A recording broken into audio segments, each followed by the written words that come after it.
Pemirsa sekalian, khusus untuk huruf hamzah, penulisannya berbeda-beda bergantung harakat yang melekat padanya. Jadi nanti penulisan hamzah fathah itu berbeda dengan hamzah kasrah, dengan hamzah dhammah. Apabila hamzah menerima fathah, maka penulisannya seperti ini. Lihat, kepala huruf ainnya ada di atas huruf alif. Atau dia ditulis mandiri seperti ini, tanpa tiang huruf alif. Bisa saja ya. Jadi opsi kedua ini biasanya untuk menuliskan mad badal yang ada di awal kata. Jadi hamzahnya ditulis tanpa tiang, huruf ulurnya alif ditulis sesudahnya. Artinya apa? Ya artinya panjang, alifnya itu huruf ulur. Fathahnya diketuk, alifnya juga diketuk sebagai huruf ulur. Untuk posisi tengahnya tidak ada. Untuk posisi akhir, hamzah yang menerima fathah ditulis seperti ini. Kemudian pemirsa, apabila hamzah menerima kasrah, maka penulisannya seperti ini. Kepala huruf ainnya ada di bawah alif. Dia mengikuti kasrahnya. Karena kasrahnya ada di bawah, maka kepala huruf ainnya pun ada di bawah. Di mushaf tertulis seperti itu. Setiap kasrah pasti hamzahnya akan ikut turun. Nah, untuk posisi tengah, nanti akan Anda temukan kasus seperti ini. Loh, tadi katanya huruf hamzah itu huruf buntu. Nggak bisa disambung ke huruf berikutnya. Iya.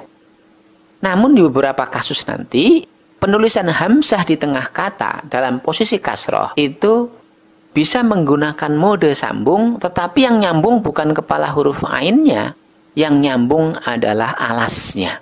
Ya, yang nyambung adalah alasnya, relnya, gitulah rantainya. Kepala huruf ainnya dia tetap terpisah. Kemudian posisi kasroh di akhir dengan kondisi menerima sambungan, penulisannya akan seperti ini. Menyerupai huruf iya tanpa titik, di atasnya huruf hamzah. Biasanya ini kasroh. Kalau Anda jumpai bentuk hamzah seperti ini, jangan bingung. Ini bukan dua huruf, tapi satu huruf. Bukan iya dan hamzah, bukan. Tapi ini adalah satu huruf. Ini seringkali muncul nanti. Pola penulisan hamzah kasroh di akhir bentuknya akan seperti ini. Kemudian pemirsa, apabila hamzah menerima dhammah, dia akan ditulis seperti ini.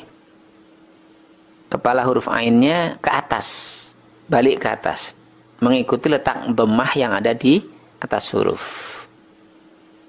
Kalau di tengah, tidak ada bentuknya.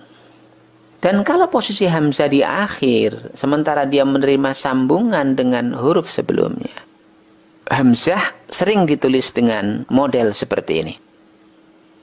Nah, di atas wawu ada kepala hamzah. Ini hamzah juga. Jadi Anda nggak usah bingung.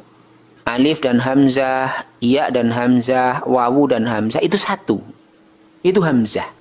Itu variasinya. Hamzah bisa ditulis dengan tiang huruf alif, bisa ditulis dengan alas huruf ya, bisa ditulis dengan alas huruf wawu. Jadi itu bukan huruf ganda, tapi itu satu huruf. Itu merupakan variasi-variasi penulisan huruf hamzah. Nah, para pemirsa, di bagian akhir juga, apabila huruf hamzah ditulis sendirian, dia akan tertulis dengan bentuk seperti ini. Tanpa tambahan alif atau ya atau wawu.